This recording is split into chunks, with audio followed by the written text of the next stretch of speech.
Yo, what's up, guys? Dimes HG here, and today's Sir Jim Ratcliffe interview breakdown and reaction. Before we get into it, hit the like button, comment down below what you guys think. Obviously, Sir Jim Ratcliffe is going to go over the Glazers, all this stuff. I'm going to be giving my opinions on it. I'm going to be breaking this down. Everybody seems to be doing an interview now. We just had an interview with Ten Hag.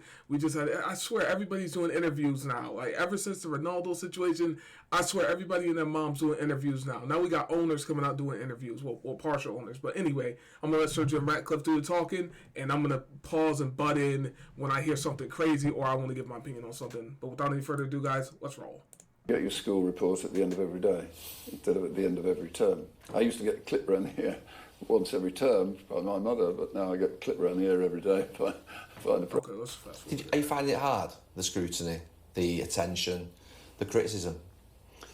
Well, I used to enjoy picking a newspaper up in the morning, having a cup of coffee and a croissant, which is not quite so enjoyable anymore. But I think the way I mean, we've all got our sensitivities, and it isn't pleasant to read some of the press coverage. But the way I get through it is that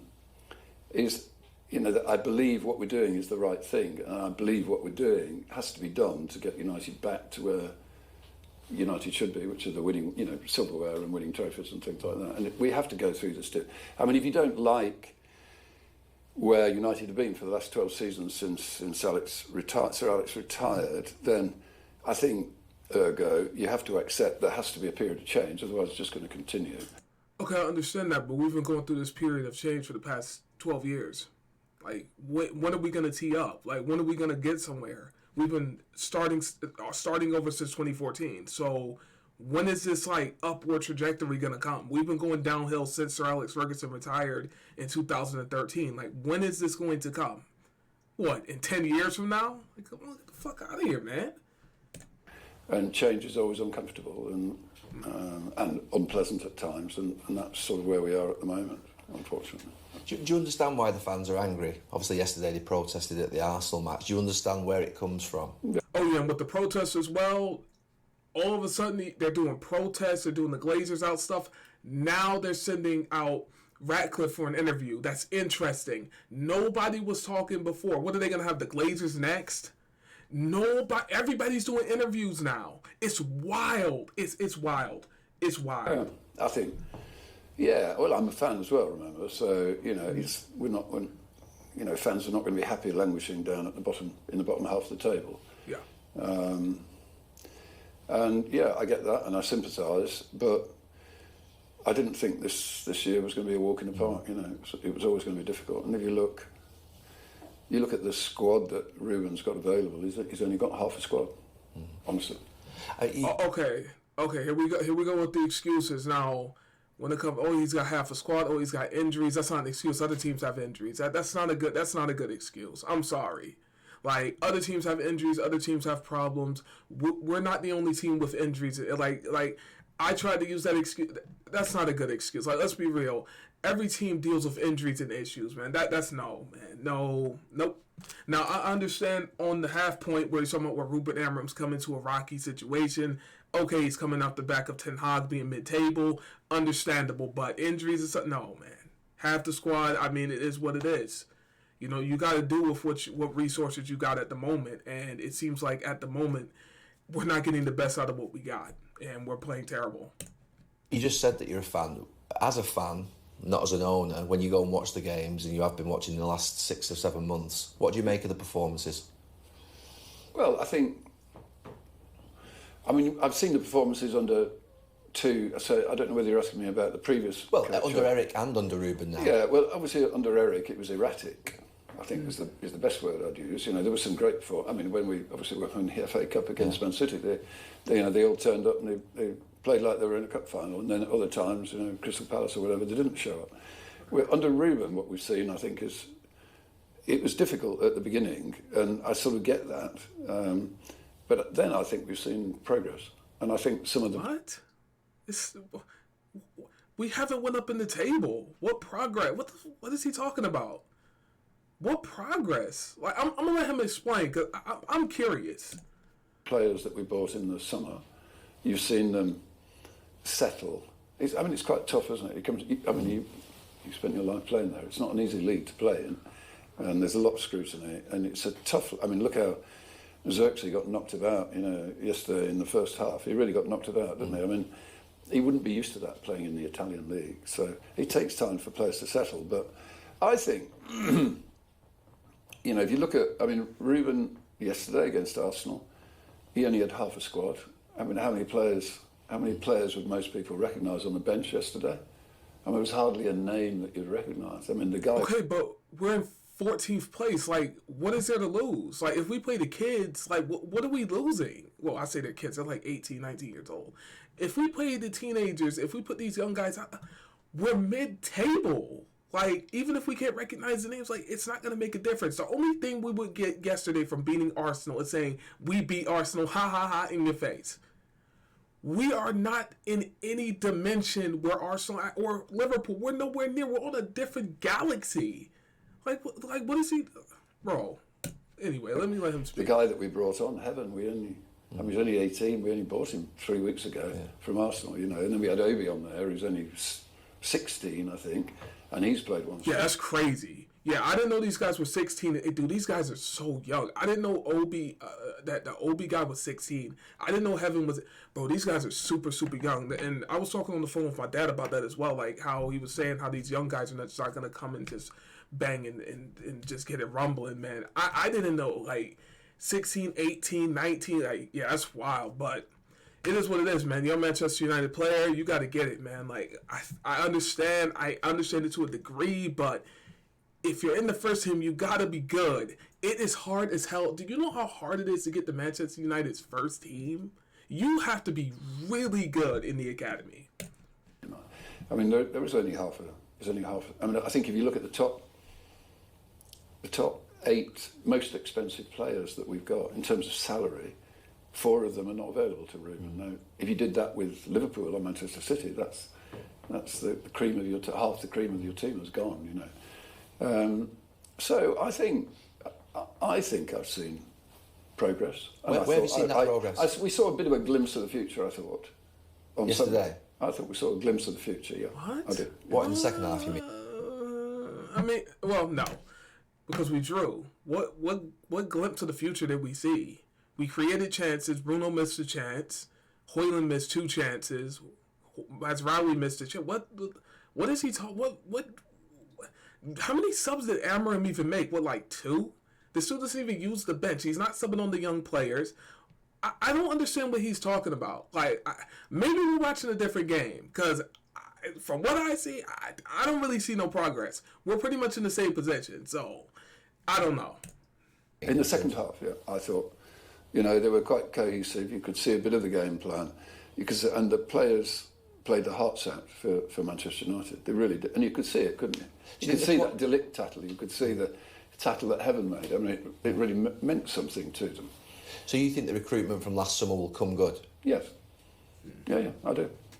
And how do you assess... But bear in mind, recruitment last summer, we didn't have the luxury of time to prepare for last summer, did we? Jason had been there 3 weeks. Omar had been there 3 days.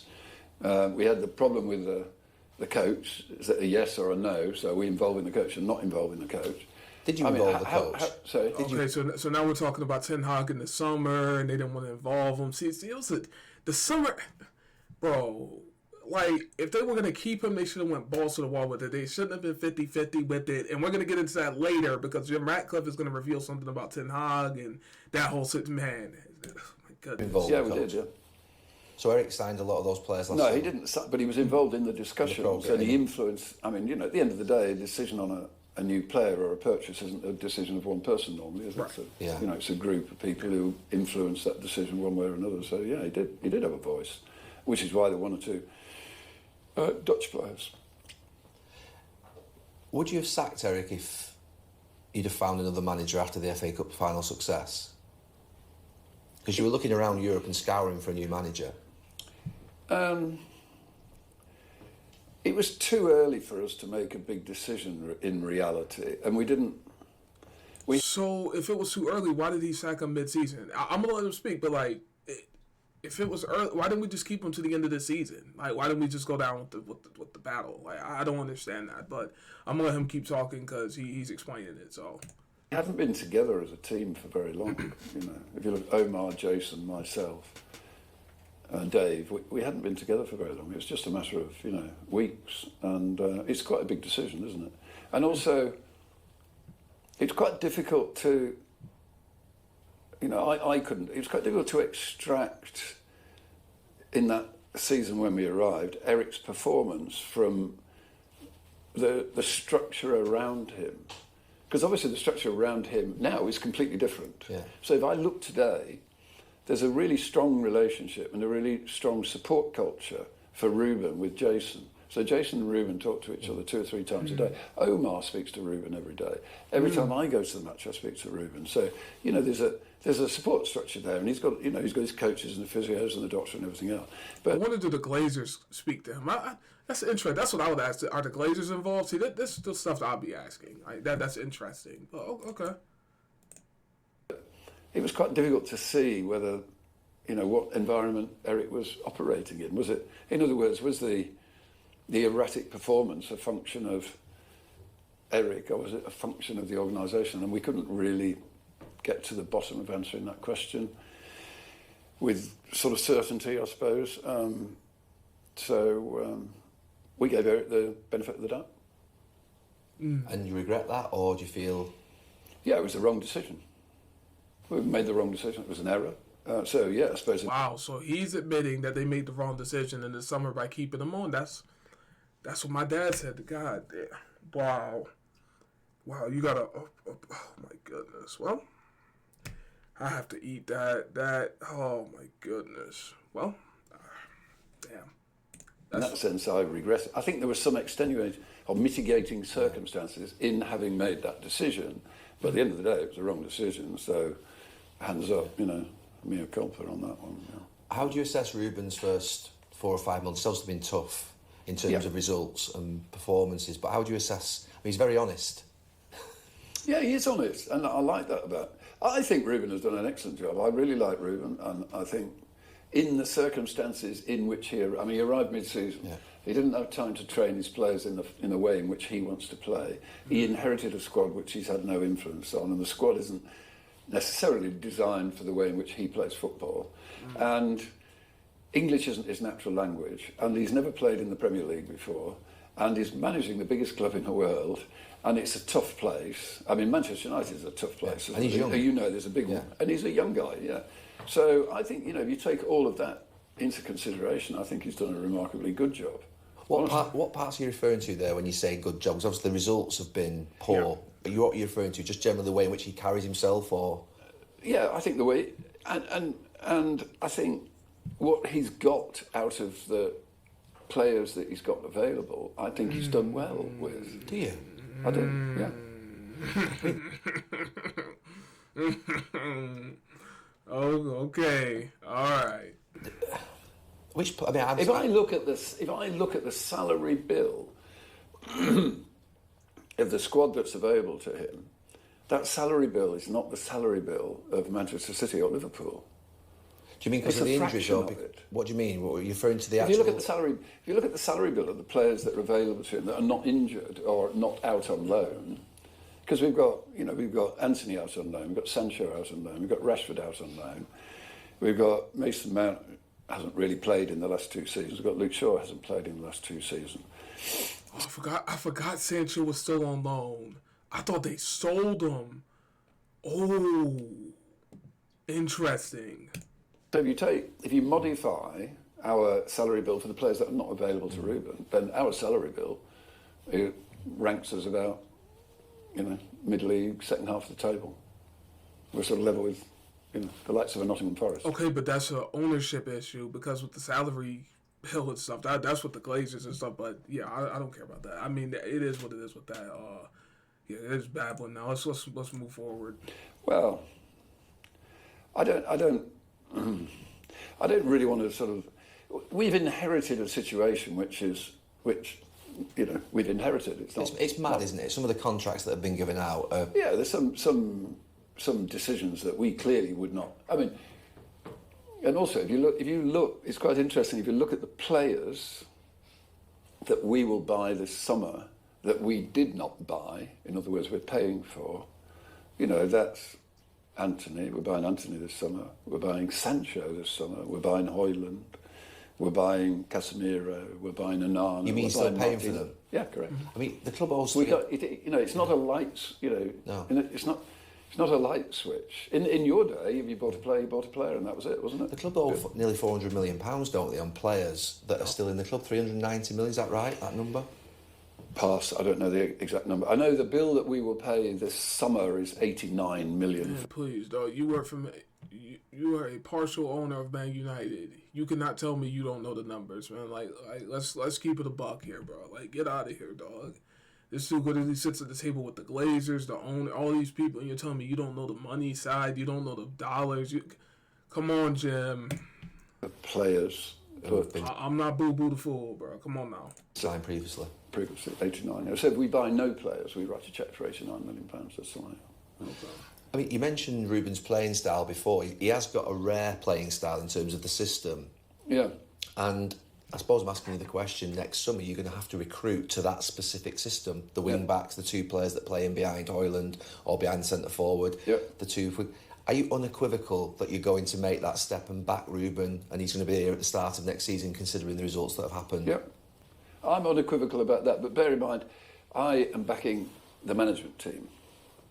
Because at the end of the day, it's Omar, it's Jason, it's the management team that operate Manchester United. Who appointed Ruben then? Who appointed Ruben? Omar and Jason and me. Made that decision? Yeah.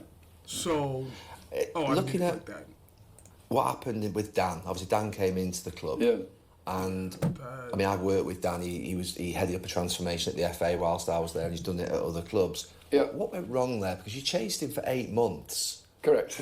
And he's done this type of job before of transformation, cultural change. Why did that not work, knowing Dan as I do? Well, you may know Dan better than I do. I'm sure. In fact, I'm sure you do. But I don't want to go into the details of it because I don't think it serves any. It doesn't serve much purpose. I mean, at the end of the day, it was chemistry. Maybe a bit more than chemistry, but let's just say chemistry, and it didn't work. So maybe they didn't like each other. Something went on behind the scenes. That's probably disagreements because Dan Ashworth probably wanted to do something. He probably maybe wanted to get rid of Ten Hag. They probably didn't. It was probably a clash. Then you got the Glazers. The Glazers are not. I'm waiting for them to talk about the Glazers. They are. I'm waiting. I'm going to end up fast forwarding here. So with you or with the other management team? Just chemistry.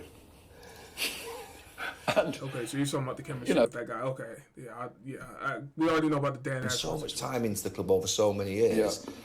You know, it just looks. Why can't we reinstate that? Well, maybe we can. I don't know. I can have a look at it. But I'm not aware at that level of.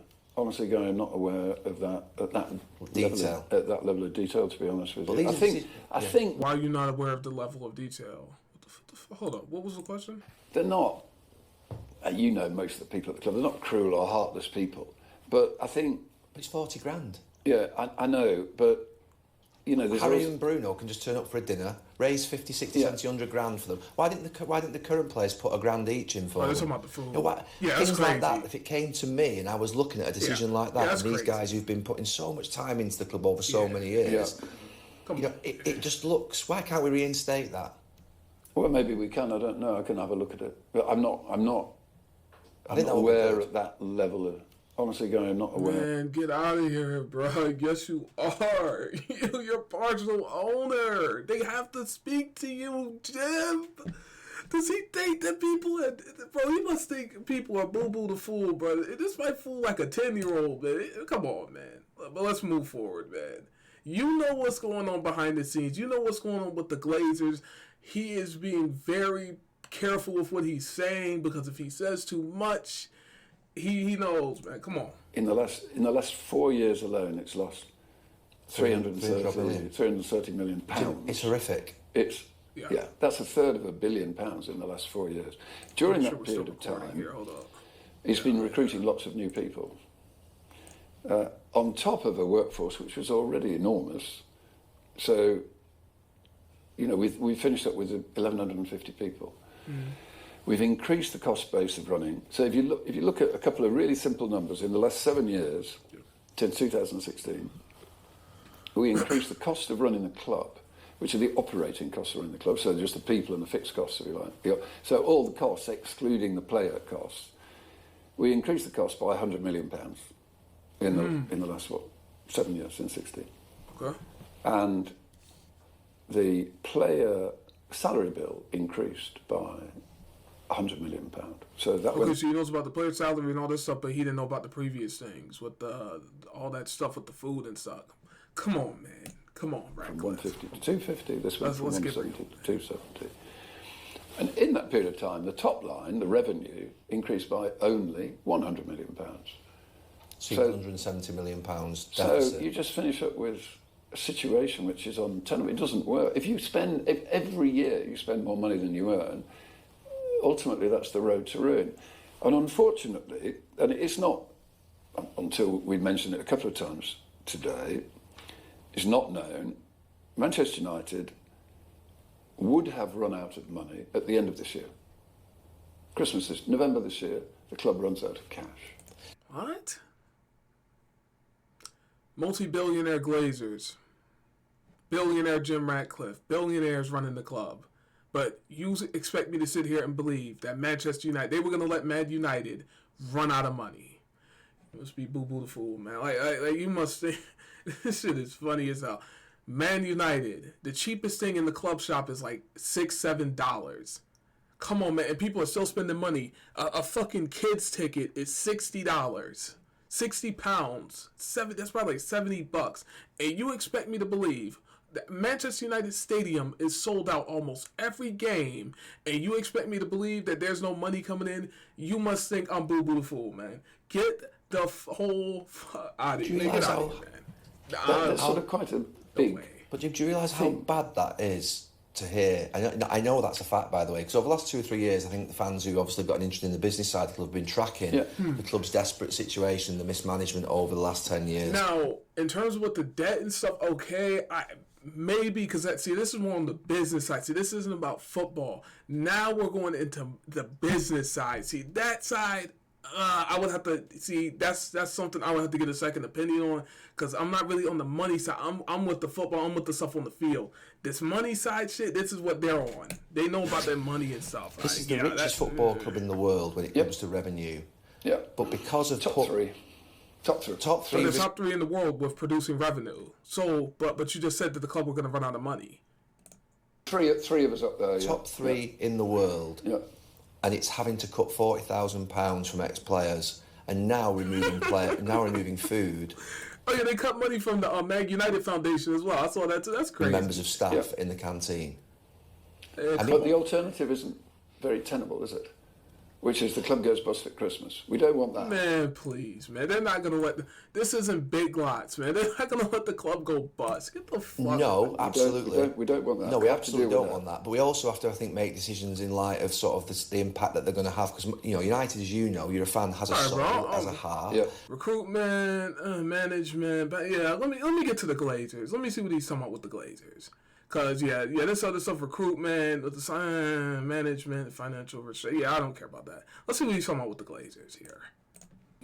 You obviously talked a lot about the plight of the club in the last few years, which I find scary with the amount of revenue the club generates. But you're obviously in partnership with the Glazer family. You wanted to take the club on your own, but obviously you've ended up with a minority stake. They've made these decisions over the last 10 years. Correct. And you've put a few £100 million into the club. You're the first person in the last 25 years to put money into the club.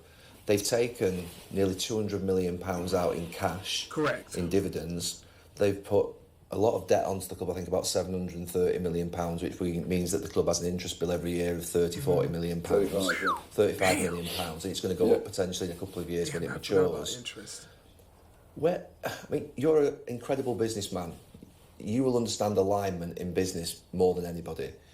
Your money's being whittled away and spent. It's all gone. Exactly. Your money's going at this moment in time. Yeah, no, most of that's Would it gone. not be a question to sort of pop across the board table to say, look, guys, can you not just rock up with a little bit of cash yourselves and put some in for once? They haven't put in for 20 years, and they've taken nearly 200 million out. It's not the it's not the solution just to keep throwing money at the problem. No, I know you have to correct the finances. You've got to get the house in order. But what I'm saying is if you look at the reason the debt is at the level it is at the moment, which is 730 million. It's plus the player 650 plus a bit of overdraft. Yeah, but that's increased by 330 million in the last 4 years because the club's been spending so much more than it's been earning. Because they won't put money in. That's just because it's spending more. I know, but if you make mistakes, it's a bloated organisation and made mistakes on recruitment. But you're a far better businessman than anybody in this room and a lot of people in this country. You'll pay for your mistakes. You're the type of guy that I think would pay for your mistakes. Why do they not pay for their mistakes that they've made in the last 10 years? Put some equity back in. Why? The fans are now having to pay increased ticket prices. Mm-hmm. People are losing their jobs. People are not getting fed meals anymore. Yep. Former players are having money taken away from them. Yep. And they took £200 million out. Now, I know they're your business partners. I know you can't criticise them. I know where you're at with this. But there's an element here of it's staring us in the face. Yeah. I can't.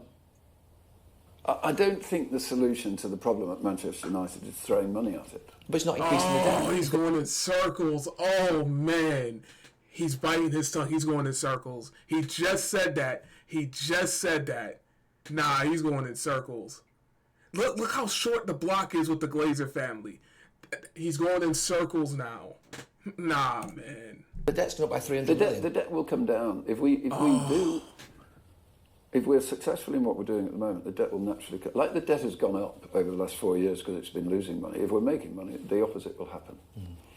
What we need to do is make the because he's stuck. Oh, he got him good. He asked him a good question, and he had to reverberate back to the same answer. Because actually, Gary Neville asked him a good question. Why are they taking 200 million out? But yet they can't afford to pay for people's dinners. They're getting ready to fire 200 people. He put that on his neck. And if you see his facial expression, he's like, look at this face. To sort of pop across the board table to say, look, guys, can you not just rock up with a little bit of cash yourselves and put some in for once? They haven't put in for 20 years. 650 plus a bit of overdraft, yeah. Because they won't put money in. That's just because it's spending more than... I know, but if you make mistakes... It's a bloated organisation and made mistakes on recruitment. But you're a far better businessman than anybody in this room and a lot of people in this country. You'll pay for your mistakes. You're the type... It will happen.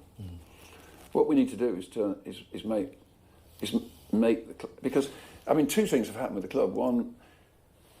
Look at this face. That is the face of a man that is unsure. He's nervous because he knows if he says anything off the cuff, is cooked.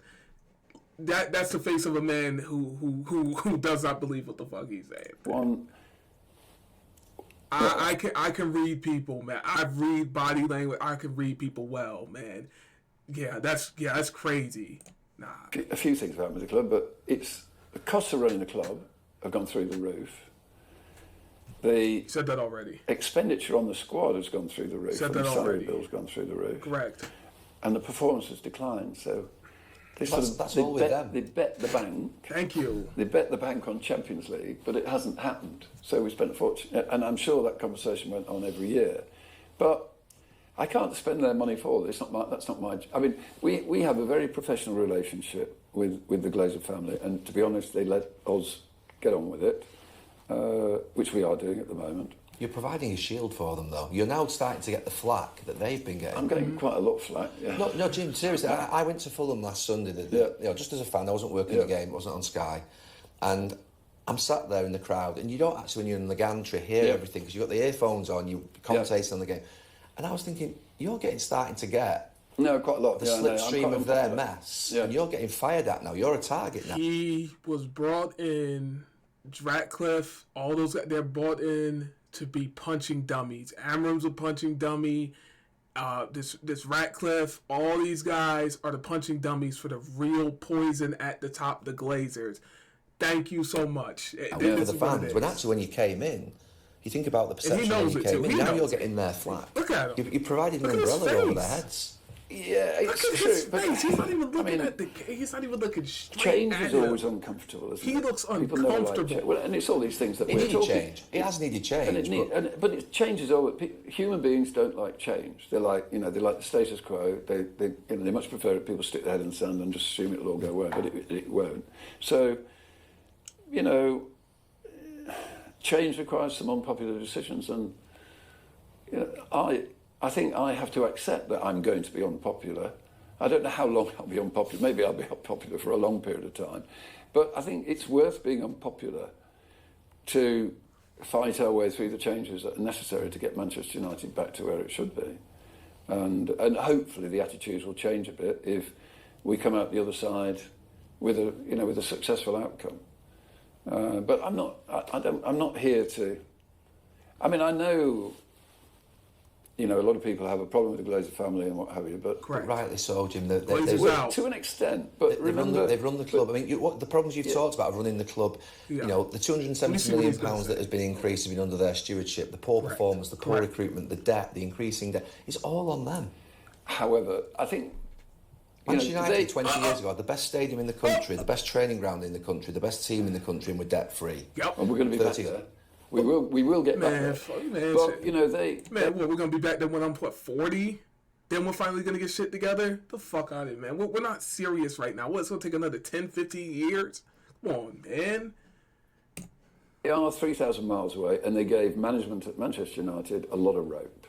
If you look at some of the other characters in English football who are owners, and you know them very well. I mean, they're heavily involved in all the detail of running the club, aren't they, and the management and what have you. I mean, they gave management an awful lot of rope. Too much rope, obviously. But, the management, the previous two teams of management have to take a lot of the blame for the decisions they made at that club, They have to, I'm afraid. Oh, now he's trying to switch it on the manager. So it went from the Glazers, because Gary Neville was asking him some pressing questions, and now it's switched, and now he's saying, the previous two managers. Man, get the fuck... Oh, the bait and switch. I read right through it. I read body language. I see right through it. The bait and switch is crazy. Just that. The Glazer family. Yes, it is.